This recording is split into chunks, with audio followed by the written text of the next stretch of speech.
Hello, my friends, and welcome to the second Sunday of Easter. A few things to go through before we actually start the service.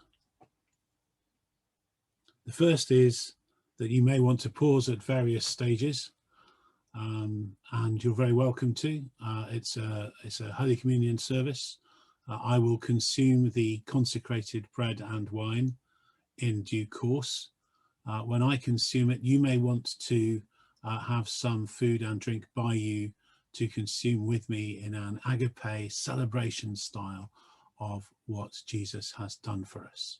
So also you may want to get a pen and paper to hand to note down the readings for today. So a good time now just to pause and welcome back with your pen and paper and possibly your food and drink.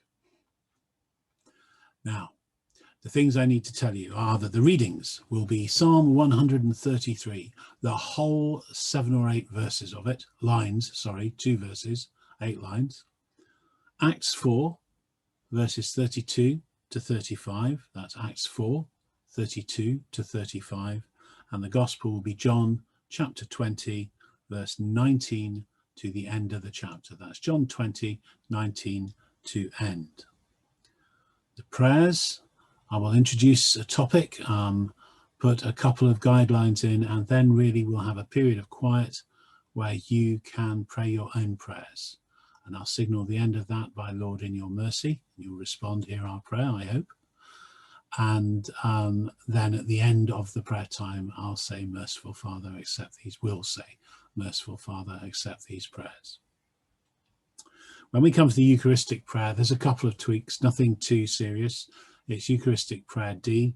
I will say the post-communion prayer rather than us all say it together as is normal, but that's only because I've tweaked it to reflect the fact that I'm consuming the bread and wine on behalf of everybody today.